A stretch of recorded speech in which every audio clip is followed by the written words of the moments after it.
The other day I was talking with some students about alternative ways of building strength and stability in your pelvis here. And we're talking about using a loop band.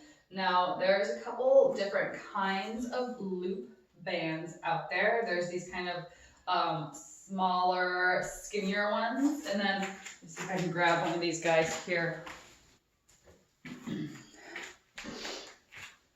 I've got these bigger, thicker ones. And it kind of just depends, I think, on your preference. I have found that these are totally sufficient and really comfortable, but these ones actually work a little better for some different movements. So I generally think that, like, no matter which one you have, you're going to be well served by it. I'm going to demonstrate with this little guy though.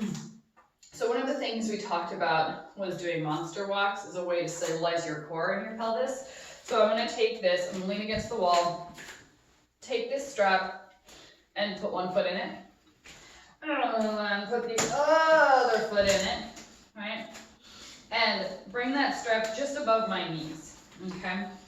And so for a monster walk, you're gonna bring your feet wide, and I'm just gonna use my mat here as a guideline for how wide I want my legs to be. The idea is to walk without really rocking from side to side a lot. So you're trying to stay stable as you walk forward and backward.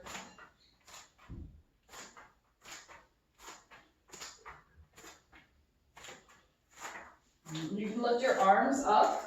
This will be sort of another element of balance and stability into your core. Right, and I'm already kind of feeling a little bit of fatigue here in my hips and my quads. So another thing that you can do is move sideways. So again, trying not to really sway a whole bunch as you're moving gracefully, or not, from side to side. And again, you can do the arms up above.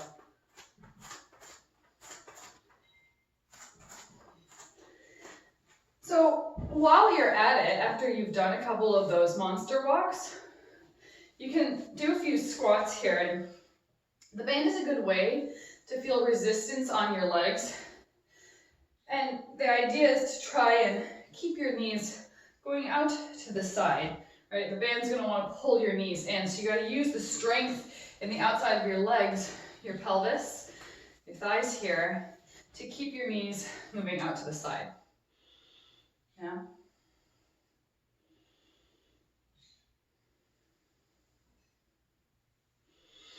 Okay.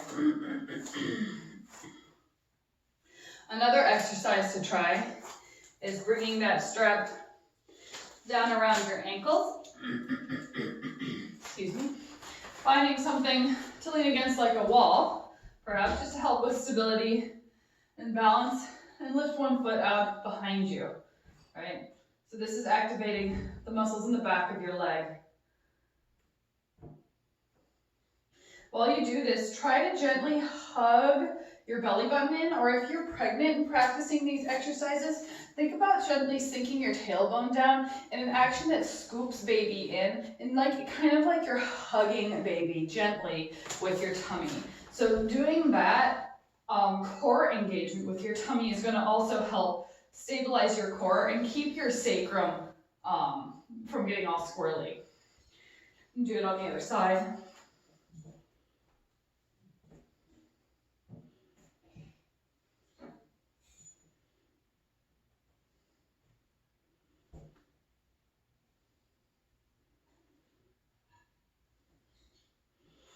Okay. Another exercise that you may be familiar with from working with me are clamshells. And if clamshells are something you do quite a bit, they're starting to feel somewhat easy, you can add the resistance band to make them a little bit more challenging. I'm going to work my way down onto the floor here, move this resistance band back up my legs to my thighs just above my knees. I'll transition onto my side, I'm just going to use my bent arm here to support my head. I'm trying to keep my head in line with my shoulders, so my back is long and stable as opposed to looking down at my knees. My legs are stacked, feet are together, knees are together. Place your left hand on your hip here. If you're lying on your right, your left hand or upper arm is going to support your hip as you bring that top knee up. Keep your feet together here and try to do this without letting your hips rock. So very similar to those monster walks. You want to try to keep that pelvis stable and just move your legs.